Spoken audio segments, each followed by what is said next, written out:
And good morning, everyone, and welcome to Train of Thought on 92.3 The Train. This morning, Train of Thought starts off with Drew Cobbs, the Executive Director of the Maryland Petroleum Council. And good morning to you, Drew. Good morning. How you doing? Good. I understand it's been a pretty busy time for you in Annapolis the last couple of weeks with all the hearings on Marcellus Shale. Absolutely. There are 22 different pieces of legislation that would affect that. I would imagine in your position, and correct me if I'm wrong, you have an educational responsibility, but you also have to deal with a lot of preconceptions. Absolutely. I mean, I think a big part of what we're trying to do is educate people and give them some background and knowledge about both the activity and potentially what it could mean for Western Maryland. How do you think it's going? So far, so good. It's interesting that this activity sort of has been on there, and they're applied for permits. Some companies did it. It's now working on almost 3 years ago, or at least the interest was initially expressed. So only about a year ago did sort of the politics catch up to it, and the extreme interest in this developed. Well, you used the word extreme there. I would imagine that you have two extremes going here, people that want to drill, baby, drill right away, and then there are also people that want to say never, and they're using different tactics to say never. Well, I think there are two cases. I don't think there are people that are really necessarily pressing to drill immediately and without really carefully looking at that, and that's sort of the position we're in. We want to work with the state and undertake this activity safely and in a responsible way. But I think there are other folks, and understandably, as all these issues, there's some people that just don't want this to occur, period, and would be trying to stop it in any means that they can. Now, there was one tax proposal for 15% from the state level. Is that going anywhere, or could it go anywhere? Well, I hope not, because if you look at the 15% severance tax combined with the already in place local severance tax for Garrett County, which is 5.5%, that would be over 20%. And I just think that would just put us just so out of the market and uncompetitive that I think it'd be unlikely that activity anytime soon would occur in Garrett County. The best analogy I can use for that and the rate that was so out of line that'd be like if someone proposed adding $1 or more to the gas tax, and it seems like we're having a lot of problems with just trying to consider a 20-cent or so increase in the gasoline tax. Once Marcellus Shale is accessed, and I think at some point it's going to be, I don't think that's a question, but once it is, how do you see it impacting Garrett County and our way of life here? Well, I think that it's opportunity. I think it needs to be managed properly and try to mitigate the impacts of the development. But we did a study. We had a SAGE policy group, a Maryland-based company, economists, do a study for us to look at some of the benefits. And what they found in sort of a mid-case, pretty conservative scenario, that they would probably develop about 365 wells. At the peak year, you'd have working on almost 2,000 Marylanders, obviously mostly Western Marylanders, employed, and it would be generating about $300 million in output from the natural gas in 2011 constant dollars. And the county would realize $162 million in benefits through the collection of the severance tax they have in place.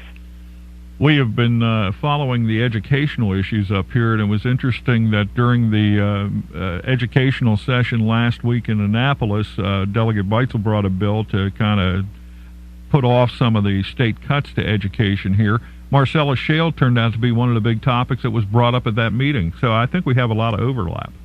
Well, I think that the thing can work. I think you could stimulate a lot of economic activity there in Western Maryland. As said, but there's a balance, and we need to reach that balance of where you can get the benefits and try to mitigate any of the impacts or concerns. You've been working at this in Maryland for 18 years, I read? Yeah, I've been with API, which is my parent group, American Petroleum Institute, for working almost 20 years. I think it's my 20th session with them. Oh my! Is this your busiest one so far? At least on this activity, absolutely. I don't think I've ever had so many bills in on one subject or one area. And when you testify, and I would imagine that part of your job is to testify on each of these bills? Absolutely. I've testified, I think, on every one but a couple of them. There were one or two. Delegate Beitzel and Senator Edwards had a bill in on some of the mineral rights things, and that we didn't have a problem with, and we didn't take a position on that. But I think on about 20 of them, I believe we've taken positions on, and I've testified on. Outside of Marcellus Shale, what are your other responsibilities and areas of interest? Well, we represent the industry, and there's sort of two ends of that. There's called downstream and upstream.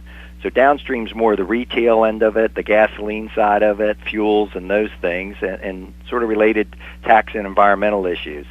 So especially our customers, the service station owners and the oil jobbers and distributors are obviously very concerned about the gas tax proposal, and that's a big issue for them, and I've been somewhat involved in that, and there are a number of other bills that we deal with. Yeah, the governor was out earlier this week to apply the sales tax to gasoline, and that has been a bit of a frosty reception for him, not only in your group, but I think in the General Assembly as well.